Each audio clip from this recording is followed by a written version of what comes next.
de regreso a la hora de opinar. Gracias por sus mensajes. Y como le contaba desde el arranque del programa, me da muchísimo gusto tener aquí al doctor Alejandro Macías para platicar de declaraciones que ha hecho el doctor López-Gatell sobre el tema de las cifras, sobre cómo las cifras son relevantes para el diseño de la estrategia. Pero arrancamos, doctor, si le parece, con una pregunta que platicamos ahorita fuera del aire. A mí me parece central. Hoy tenemos 32,000 fallecimientos ya en el país. Hoy particularmente ha sido un día en donde se reportan se confirman más de 900 casos de fallecimientos. Y la pregunta es, ¿en dónde estamos parados? Porque de pronto se nos ha dicho que ya vamos mejorando, pero las cifras que vemos, como la de hoy, pues nos deja muy, muy preocupados, doctor. Sí, Mario, gusto de estar con tu auditorio. Mira, el problema está que yo creo que teníamos alguna ilusión y pensamos que con desearlo las cosas podían pasar y no es así. Por desgracia, todavía estamos para arriba en la epidemia, en global en México. Sí es verdad que en algunos lugares que entraron muy temprano en la epidemia, esta curva de transmisión pueda ya estar llegando al domo de la campana. Sí. Es una forma de campana, ya están llegando a la campana, al domo, probablemente Ciudad de México, Mexicali, Tijuana, los que entraron muy, muy tempranamente. Para el resto del país, no, estamos apenas en la fase de crecimiento y no sabemos hasta dónde vamos a llegar, porque recordemos que en términos generales Ciudad de México no necesariamente representa cómo nos va a ir al resto, toda vez que Ciudad de México tiene una infraestructura médica razonablemente buena, claro, que no va a estar necesariamente en el resto de la República. Ahora, uno de los elementos que hemos escuchado tanto el doctor Gatell como el presidente del observador, incluso hoy en la mañanera, es ¿para qué nos comparamos? No tiene sentido compararse con otros países. Y le pregunto, ¿tiene algún sentido, alguna utilidad, no en términos políticos, sino en términos de entender, digamos, qué hemos hecho bien y qué hemos hecho mal? Desde luego que hay que compararnos. Si no jugamos con los demás y nunca vamos a un mundial, pues nunca vamos a saber si tenemos un mejor deporte que los demás, o igual o peor. A ver, a veces hablamos que las pruebas no funcionan para rastrear y aislar casos, o que la mascarilla no funciona, como si no existiera Corea del Sur, o como si no existiera Vietnam o Paraguay, Japón, que la han hecho así. Japón con una población muy similar a la nuestra, ¿no? Pero con 1000 casos. Mira, Vietnam, por ejemplo, Vietnam no tiene la estructura económica que tiene México. Y sin embargo, Vietnam han hecho un rastreo, invirtieron intensamente en hacer pruebas, en el uso de la mascarilla, y en Vietnam prácticamente esto no ha aprendido. Y a veces queremos compararnos con Estados Unidos allí sí decir, miren, Estados Unidos está peor. Bueno, es que Estados Unidos es un desastre desde un punto de vista de salud pública. Ya sabemos que el modelo de salud pública de Estados Unidos es un absoluto desastre. México tiene, razonablemente yo pienso, mejores recursos y mejor salud pública que la que tienen los Estados Unidos. A ver, ¿qué pasa con el tema de las pruebas? Que me parece increíble que 3, 4 meses después sigamos discutiendo eso, porque tengo la impresión de que se debate sobre las pruebas con dos enfoques.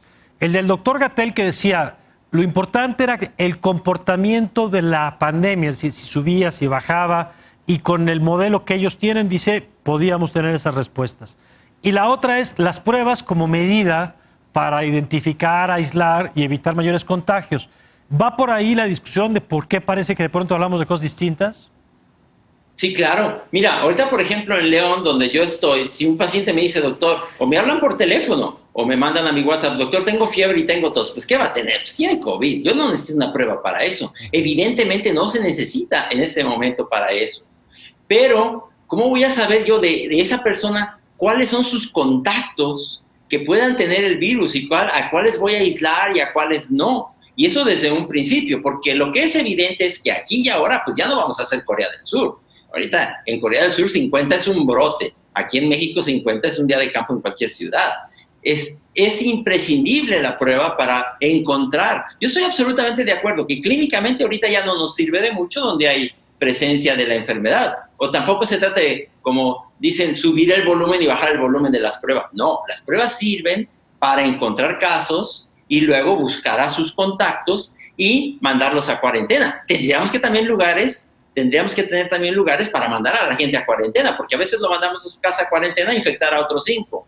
Entonces, desde luego que la prueba tiene su lugar y la evidencia está allí, es contundente. Y cuando digamos que no sirve, pues entonces no estamos diciendo que no existen esos países que sí la han usado y que han tenido éxito. Pero además, si nos plegamos al uso de la evidencia, tenemos que plegarnos también a la evidencia de que la enfermedad se está transmitiendo, sobre todo por el aire, a grandes distancias. No necesariamente vamos a resolver esto con la sana distancia, Mario. A ver, doctor, bueno, si quiere, vamos sobre eso que está apuntando. ¿Qué sabemos hoy sobre el comportamiento de la pandemia en términos de contagios, en términos de el tiempo en el que tenemos que acudir al hospital, que no sabíamos hace a lo mejor 2, 3, 4 meses, porque a lo mejor nos quedamos con lo primero que se nos dijo sobre el tema? Claro, es que mira, cuando entramos en esta pandemia, entramos con lo que conocíamos de la influenza. Claro. Y con lo primero que conocíamos de esta enfermedad, es decir, no venga porque se va a contagiar la gente, quédense en su casa hasta que siente que se está ahogando. No, ahora el discurso lo hemos cambiado, porque sabemos que hay lo que se llama los hipoxémicos felices, o sea, gente que le falta mucho oxígeno y sin embargo se siente razonablemente bien. Sí. Entonces hay que decirle, si usted tiene fiebre y siente que le falta el aire, venga para revisarlo, porque si no nos vamos a esperar demasiado y usted va a entrar en una deuda importante de oxígeno. Eso por un lado.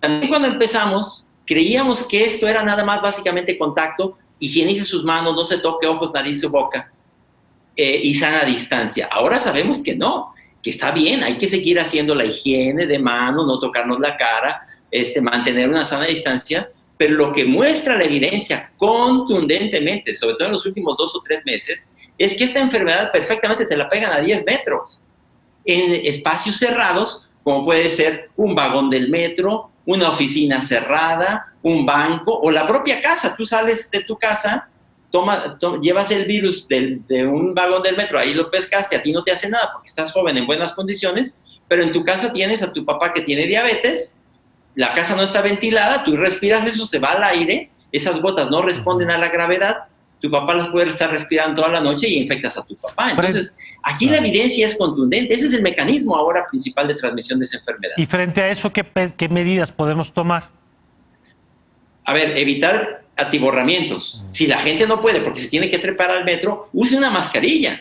Una mascarilla que cubra bien desde el puente de la nariz hasta no la traigan de bigote, hasta la base de la barbilla y por un lado. Vean hoy en el avión la foto del presidente López Obrador, él nos muestra el propio uso, el adecuado uso de la mascarilla, desde aquí hasta abajo y por los lados. Ahora lo que falta es que se la ponga también cuando vuelva a México y que en los actos públicos, claro, las autoridades de salud, el propio presidente de la República nos muestren que estamos acorde con la evidencia, promoviendo intensamente el uso de la mascarilla, que en este momento es una de las pocas cosas que ya podemos hacer, porque evidentemente ya no vamos, como yo insisto, ya no vamos a hacer Corea del Sur. Ahora, hay algo que me llama la atención, doctor Macías. ¿Por qué vemos que en Estados Unidos los casos se están contando de una manera increíble? O sea, son 5,000, 6,000, 7,000 casos de contagios solo en ciudades o en estados como Florida, como Texas, pero el número de fallecimientos